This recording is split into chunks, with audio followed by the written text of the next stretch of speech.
बुद्धि से भरा बर्तन। एक बार की बात है, राजा अकबर व उनके प्रिय बीरबल के बीच कुछ मनमुटाव हो गया। इसके चलते राजा ने बीरबल को राज्य से दूर जाने की सजा दे दी। इस परिस्थिति में भी बीरबल ने हार न मानी और उन्होंने अन्य गांव जाकर वेश बदलकर खेती करना शुरू किया। अब वह एक किसान के रूप में अपना जीवन गुजारने लगे। शुरू में तो राजा अकबर के लिए सब कुछ सामान्य सा था, लेकिन कुछ ही दिन बीते थे कि राजा को अपनी गलती का एहसास होने लगा। वह अपनी दैनिक दिनचर्या में बीरबल को याद करने लगे थे। जब भी उनके समक्ष कोई मुश्किल परेशानी आती तो उन्हें बीरबल की कमी खूब खलती थी। एक दिन राजा अकबर से रहा न गया। उन्होंने अपने सेनापति को बुलाया और उन्हें बीरबल को ढूंढ लाने का आदेश दिया। राजा की आज्ञा अनुसार हर गांव, हर गली में बीरबल की खोज शुरू की गई। सभी सैनिकों ने हर एक कोना छान मारा, लेकिन वे बीरबल को ढूंढ न सके। राजा को जब इस बात की जानकारी मिली तो वे बड़े निराश हुए। अब बीरबल से मिलने की उनकी बेचैनी और बढ़ने लगी थी।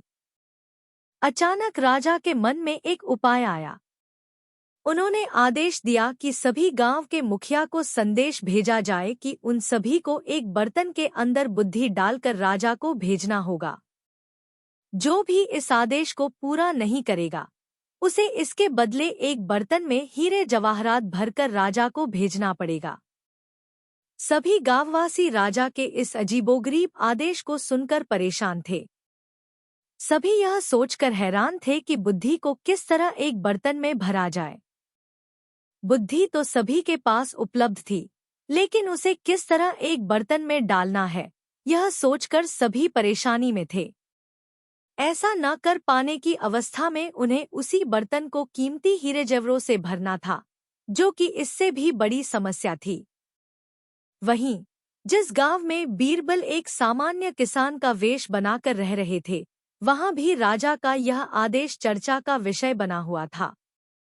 गांव के सभी बड़े बुजुर्ग निराश होकर बैठे हुए थे कि वहां बीरबल आए और उन्होंने कहा कि वह इस समस्या का समाधान निकाल सकते हैं।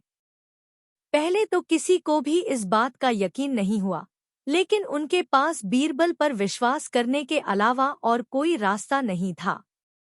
इसलिए इस काम की बागडोर बीरबल को सौंपी गई। उस वक्त गांव में तरबूज की फसल उगाने का समय था। बीरबल ने तरबूज के पौधे की एक बेल को एक बर्तन में डाला। धीरे धीरे उस बेल में तरबूज का फल लगने लगा और समय के साथ ही तरबूज ने बर्तन का आकार ले लिया। जैसे ही बर्तन तरबूज से पूरा भर गया, बीरबल ने बेल को फल से अलग किया और उस बर्तन को तरबूज समेत राजा के दरबार में भिजवा दिया।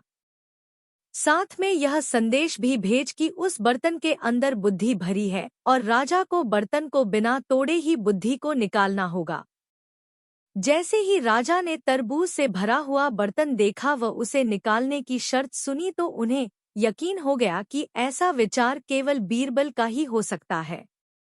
उन्होंने जल्दी से अपना घोड़ा मंगवाया और बीरबल को अपने साथ वापस लाने के लिए गांव की ओर चल दिए। कहानी से सीख।